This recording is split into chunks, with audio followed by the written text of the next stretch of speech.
record on this computer. Oh, it's just as easy as pressing a button. Okay, perfect. So it looks like the entrance has slowed down a bit, so I'll go ahead and do a quick intro. My name is Aaliyah Hudson. I work here at the Dripping Springs Community Library as adult and young adult programming services, and I am so happy to welcome the team from the Hays County Health Department, including their manager, Matthew Gonzalez, who will be leading this presentation. So I'll hand it over to you.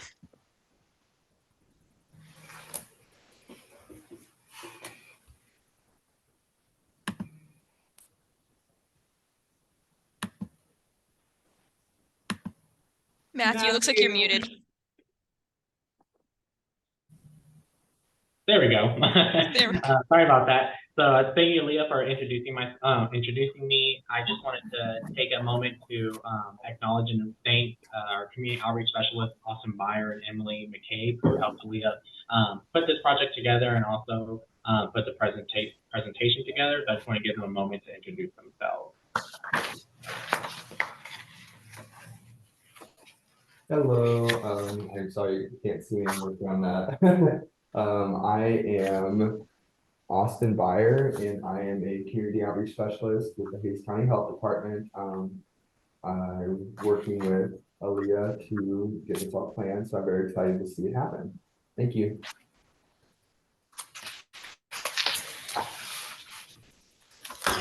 My camera isn't working, but I'm Emily McCabe. I'm also a community outreach specialist at the health department. Austin and I have been working to put on more educational outreach events, so I hope that y'all really learn something from this, especially with the weather that we have coming up this weekend. All right, well, thank y'all. So we'll go ahead and get into today's presentation about winter weather preparedness. Kind of coincidental in the sense that we scheduled this at a time where we're going to be receiving some winter weather that's coming. We definitely thought it would be the time to be prepared was now, and seeing that given Monday's weather's coming, it's a phenomenal time to read. So we'll go ahead and get into the presentation. As I said, I'm Matthew Gonzalez. I am the department manager for the Hays County Health Department. I graduated from Texas State University with a Bachelor's of Public Administration in 2021 and a Master's of Healthcare Administration in 2023. My journey here with the health department started in 21 as an intern. Through the years, I've progressively taken on a bit more responsibility, getting to know and become familiar with the department and our community, leading me here. A lot of the efforts these past 2 years have been really focused on systematically improving our department while also improving the community health. That being said, now that you know me as a speaker, feel comfortable to type in any questions that you have. We'll definitely get them answered at the end of the presentation. And if something pertinent, definitely Aaliyah can go ahead and just stop me and ask me that question then and there. So the first topic of our presentation today is what is winter freeze and what does it look like? Here we are. What do you think of whenever you hear the words winter freeze or winter weather? If you can, feel free to type it in the chat.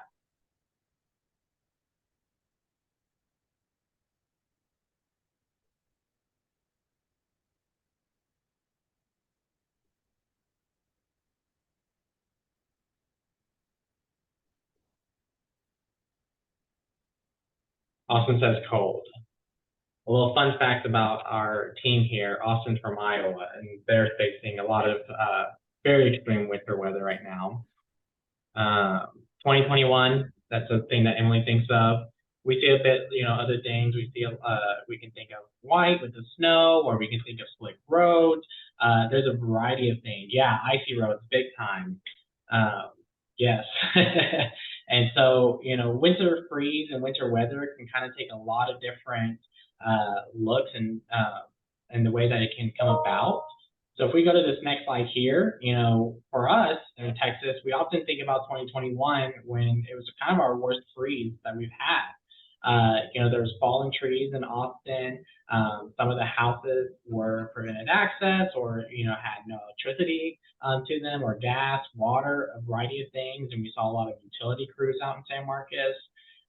So the common point with all these pictures is that there was a lot of physical and environmental damage that occurred because of the freeze. So it's something that we have to be prepared for as individuals to last during winter weather, because it can be difficult for these response crews to get out there to our homes or get out to community buildings and provide services that are necessary for individuals. So whenever we think of winter weather, that's kind of a broad term, right? What is winter weather? What specific conditions are we looking for or maybe referencing? You may hear a variety of terms throughout the news, so we think it's important as an individual to really understand what this terminology can mean. So there's a variety of terminology that can describe different types of winter weather. We have freezing rain, sleet, flurries, snow, and a blizzard whiteout. So these different conditions can obviously have different impacts. With freezing rain, obviously coming down onto the roads, making it very icy and dangerous to drive on, but maybe little impact into our actual physical environment. Whereas kind of as we get lower in this chain here going towards snow and blizzard, we start having a variety of different impacts in our local communities and statewide, our region and statewide, on our infrastructure. So, starting with freezing rain, it's rain that falls as a liquid, but below freezing temperatures and freezes after it falls. Sleet is rain that freezes before reaching the ground, forming small pellets which may make driving unsafe. Flurries, light snowfall and short durations that do not accumulate past a thin little dusting. Snow, icy crystals formed in the sky at below freezing temperatures that fall down to the ground. And a blizzard is snow that is blown at high winds and at low temperatures, causing low visibility for at least 3 hours. So one of the common things here is precipitation. So that's kind of what designates, what type of precipitation we're having. If it freezes, once it touches the ground, that's whenever it's going to be freezing rain or sleet. But if it freezes in the air, that's whenever it's flurries or above. So this is some of the terminology that you may hear forecasters use, or emergency services offices, or a health department may use to describe what weather conditions may be coming. But how do we know whether or not, is that just expected, or do I need to fully prepare for it, and whether or not it's happening? What does the terminology look like for alerts? So for alerts, the terminology can look like a watch, an advisory, and a warning.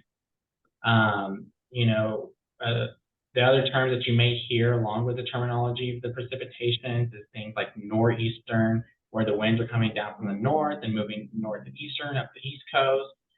Wind chill, which is a measurement including the actual temperature and wind speed to determine that perceived temperature, and then polar vortex.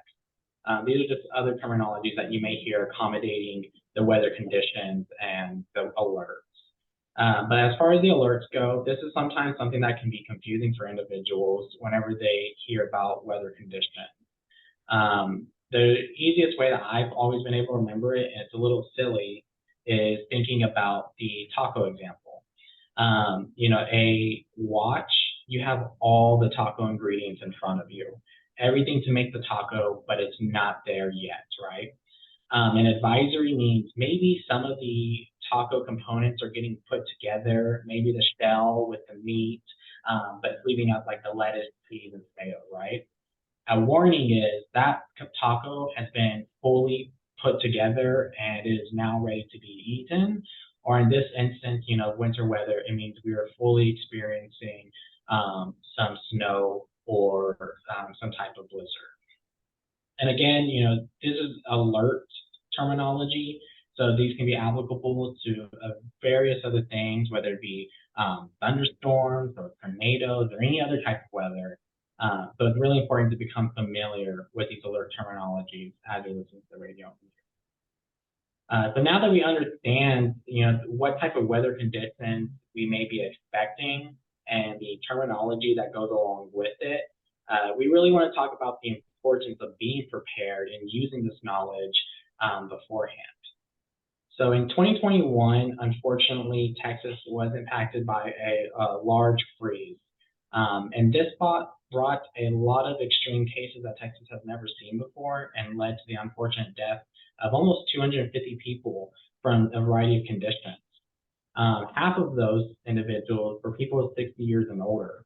So it's really important that as a community, we become very familiar with winter weather preparedness. So that way, not only can we help ourselves out, but we can help out our neighbors who may live down the street who can't help themselves, but maybe we can provide some of that support for them. As a result of the winter weather, it brought extreme cold, it brought some freezing rain, some snow and high winds. A lot of these conditions can lead to death through hypothermia, vehicle accidents, carbon monoxide poisoning, and fire. So that's why, in these next few slides, we're going to go ahead and talk about how we can prepare to prevent those extreme cases of injury or death. So what does winter weather preparation look like? The 3 steps of preparation is going to be prepare now, survive during, and recognize and respond. So I see a comment about what is the most accurate weather app you can recommend. I'm going to give one at the end of the presentation so as I can get on my phone and provide the app because it is a little bit more tuned to our area versus being like at a regional level. So I'll answer that at the end of the presentation. Winter weather preparation, so prepare now. This is the first step in getting ready for this weather. So the number one thing is to keep up to date on weather risk in your area. Watching the news or listening to the radio is a good way to do so. I know now, we have social media. Follow important social media pages that are going to be sharing information about the weather. Some of those can be your local news station, your local city, even some fire and EMS stations may share weather. The health department, we share some incoming weather alerts. There's a variety of ways that we can do this, and it's a really important thing to be, have different channels of communication available to yourself to be aware of the different things that are coming. We have heard about this winter weather probably for the past week, but if it wasn't for me going through social media, just earlier, I wouldn't have known that the weather is actually expected to get worse than it was originally anticipated. So having different mediums of communication really does help in making sure that you're getting the most up-to-date information. Get stocked up on supplies that you'll need. Don't wait to the last minute. Try to be prepared before the rush. Not only does this help out, the grocery stores or, hardware supply stores, but it helps out your community by preventing, that surge and rush that people are always having to do at the last minute. You yourself get to enjoy the luxury of not having to attend at the last minute if you're getting prepared. The other thing is go ahead and try to insulate your home properly, cover outdoor spigots, charge and replace important batteries for important devices. And then also, one that we may be forgetting about often is checking the batteries in your smoke and carbon monoxide detectors. This is very crucial during winter weather, and we'll go into it a little bit later, why that plays a key role. So as far as preparing, what should we pack? What are things that I need to have ready just in case if I get stuck, in winter weather or any type of, emergency condition? Things that you always want to have ready in a bag during any type of situation like this is definitely going to be important documents, a phone charger, water, flashlight, radio, your personal medication, some extra canned goods, a first aid kit, a emergency blanket that can be used for, either keeping yourself warm or it's fire retardant, and then a knife, just in case of, you may need an extra utility device to open things up. These are all key important things for you to utilize and have within a bag as you're preparing for the weather. The other thing is if you have to travel, what should you prepare for? So if you have to travel, make sure that with your vehicle, you're packing a jacket, you're packing some blankets, you pack an ice scraper if you have one. Some kitty litter is always great to have, some gloves, and then a warning triangle. So a lot of this is important because if you get stuck on the side of the road, these items can help you. So the very first thing, if you're stuck in your car, it's you want to go ahead and prevent your exhaust from being blocked up, right? Because if you're going to be waiting in your car, you don't want to have to worry about carbon monoxide poisoning. The other thing is if you're waiting in your car and visibility is low, you want others to know you're around. So using that warning triangle can kind of set some distance between you and the next vehicle and allowing them to see where your vehicle is at. As you're waiting in your car, we all know that it can get very cold if you can't stay warm yourself. So having that jacket and blanket is very crucial to extending your comfort and also your safety. Then, if you're finally able to leave, you might find it difficult if you have ice on your windshield. So having an ice scraper can help prevent that. And also, if you find yourself stuck and maybe some wet type of condition in the ground, you can try to use kitty litter to get some traction or get your vehicle moving. And of course, gloves to keep your extremities warm and also protected from any contact that it may have with any of the things that you're doing here that can cause you harm. So you can see how these all kind of play a key role as you're traveling, and that would be good for you to have. So next, we're going to be talking about, okay, I have my travel bag ready, I have my vehicle ready if I have to leave, but for the most part, I plan on staying home. What should I do, and what should I remember? So the most important thing is to remember the 4 Ps during severe weather. So the first one is going to be people, right? We need to get people indoors away from the external weather conditions that are occurring.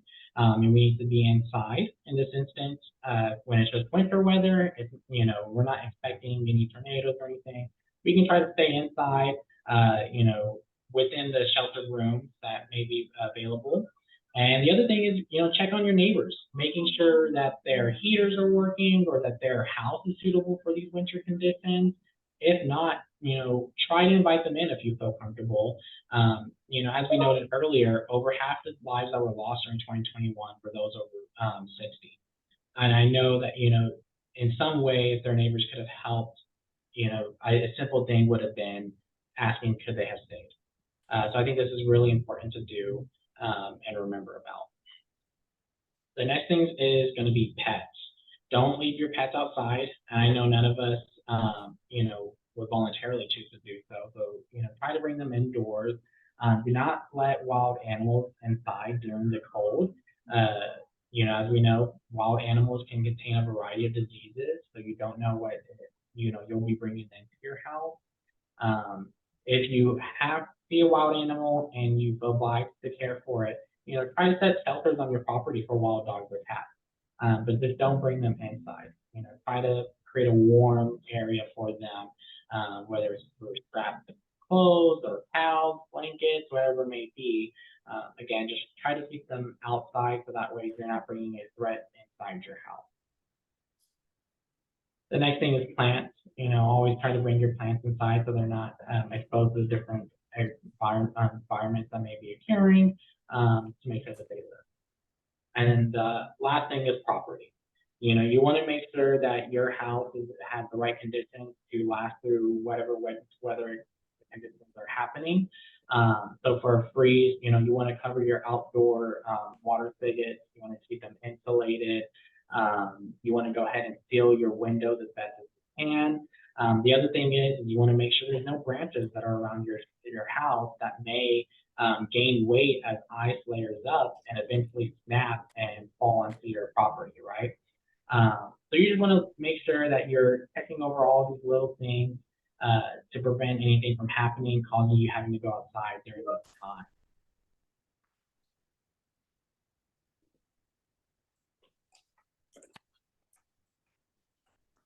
So now that we've discussed about the 4 Ps to be remembering, some other things are very important for you to have, whether it's written down or it's in your phone. I would always say try to have these numbers written down on a grid because you never know if your phone will, your battery will last through the emergency. Maybe you have some other medium of calling these individuals. Some of the numbers that you should have is your family, friends, and neighbors. Always stay in contact with your family to let them know how the emergency is going, or your friends, let them know, and your neighbors to check up on them. Plumbing and plumbers and water utilities. Know who your water utility provider is and know a plumber that services your area. As we all know, with freeze, we can often have busted pipe, which cause leaks and further either damages your home or your external environment. So having these numbers can be really important as those individuals will be the ones to help you out. The other thing is electricians and electric utilities. These are going to be good numbers to have as we know that power lines can fall or come down to the ground. You want to be able to call and report those in. It's very important to use the water utilities and electric utility line numbers versus 911. So that way 911 panels can be reserved solely for emergency purposes that are life-threatening.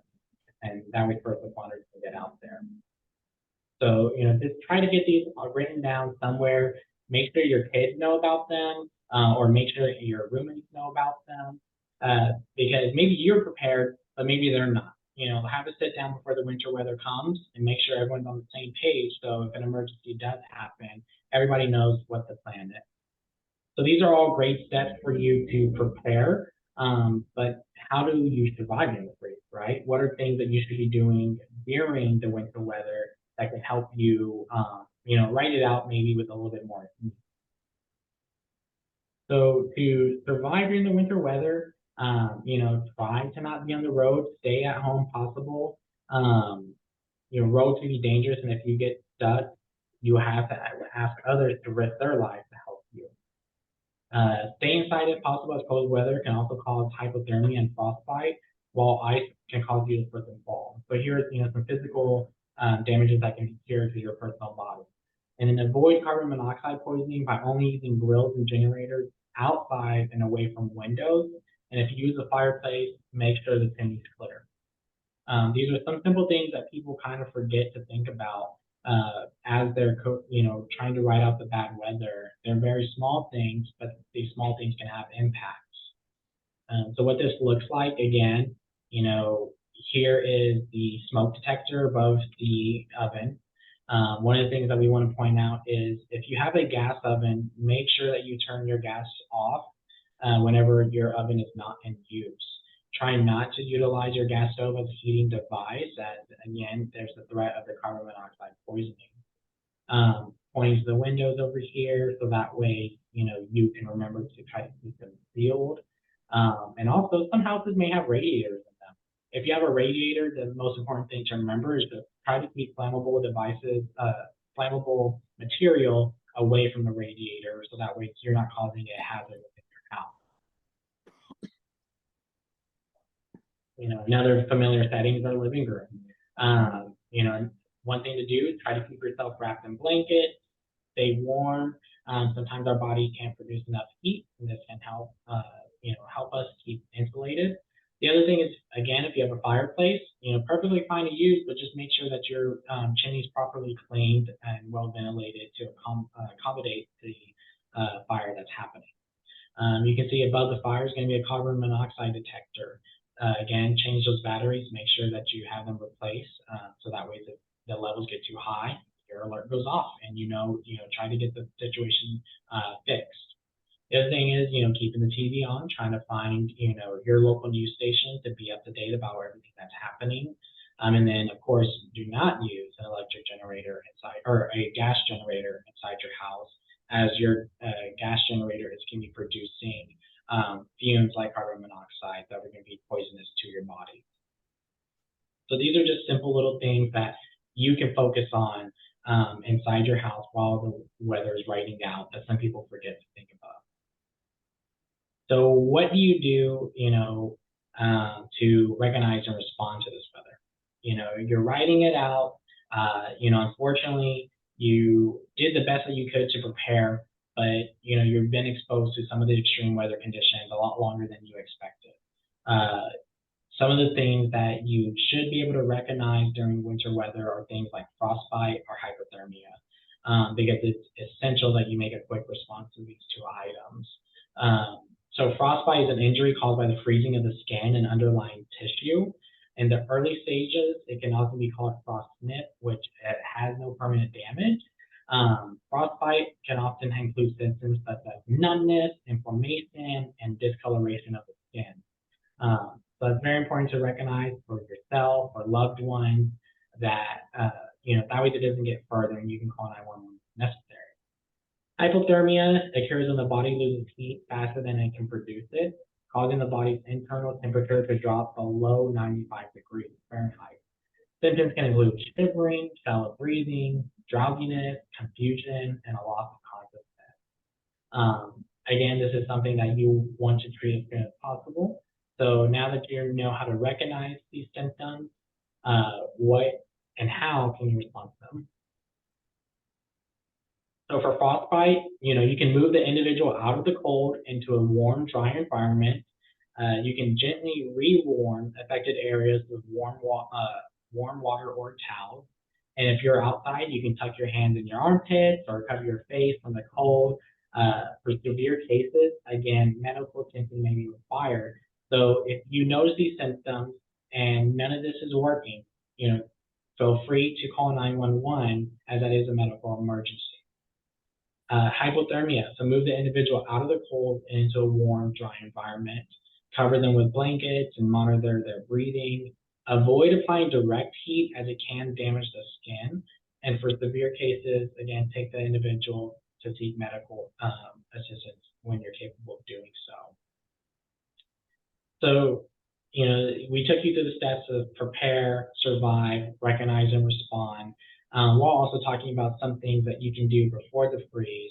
So we just kind of put together some little winter weather tips for you all to think about, and hopefully, the icons will help you remember as you're going through this process this weekend, preparing for the winter weather. So, stay off the roads if you can.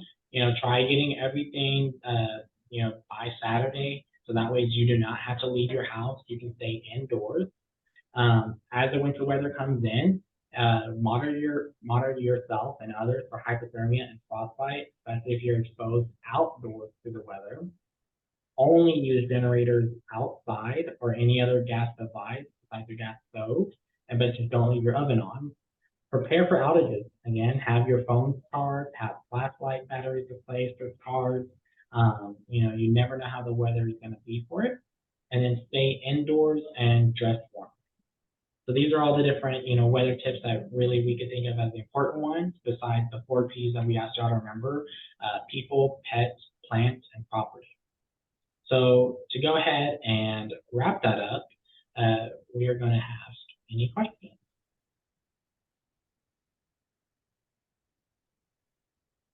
I know that was a lot to go through, so if y'all need me to go back to any different slides, definitely let me know. I'll be more than happy to kind of revisit them.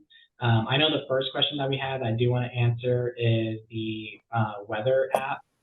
So that one, and I apologize for getting on my phone here. After you do, I'm going to go ahead and answer that.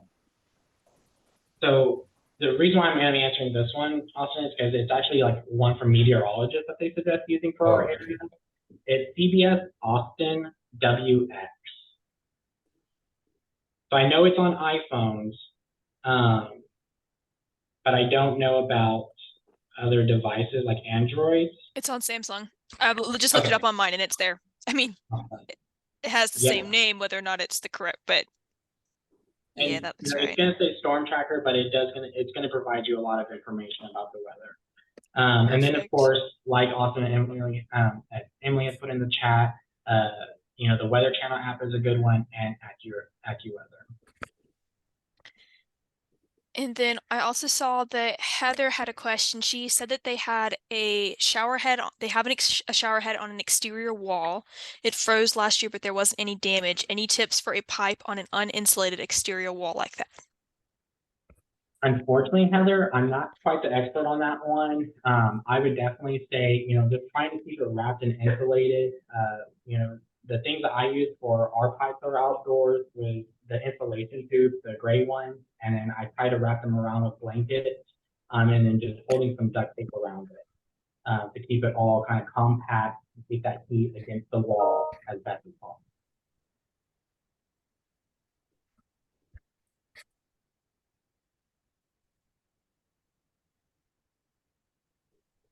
Yeah, we'll definitely share this presentation. So one of the convenient things is, the tool that we use to make it can easily translate into social media graphics as well. So we plan on just converting it to graphics to allow others to have this. And then, as Aaliyah had said, the library is recording this, so it'll be available for individuals. And I definitely agree with Diana. The best case right now is, call the plumber, call your plumber now to ask for the advice of the expert.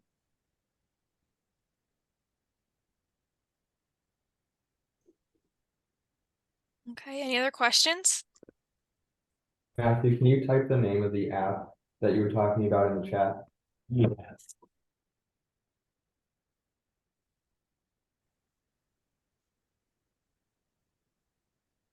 Looking to see if mine downloaded.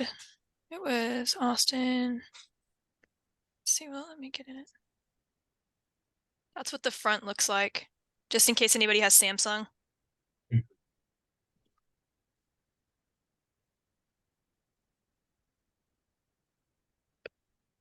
Yeah, so that one is very, obviously that's one of our news stations, it's local to the area.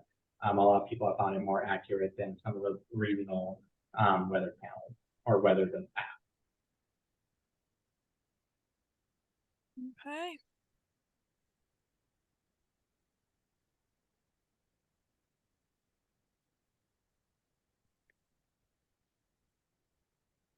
No, we got another message. Oh, gotcha.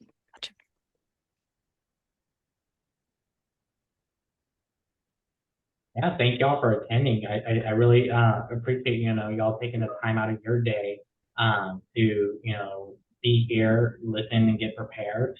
As we said, preparedness is something that not only can help you and benefit you, but it benefits the community overall. Whenever more individuals take control of their readiness, it allows first responders to really triage the emergencies that they have to respond to, preventing them from having to go out to smaller calls, but that could be on, more dangerous conditions. So we really appreciate y'all, taking the time out of your day to learn this information. Follow our, the library, because as I said, they'll be sharing this page. So this is Dripping Springs Library. But also follow the health department. We'll be sharing this information as well. And so you can share it to others. Perfect. Okay, unless there's anything else, I think we are all set. Thank y'all so much for coming. Thank you, Matthew, Austin, and Emily for putting this together and for running it. This was awesome, very informational, and I'm very excited about what we were able to do here today. So thank you so much. Thank you, Aaliyah. Of course, of course. Okay, y'all have a great one. Stay safe and stay warm.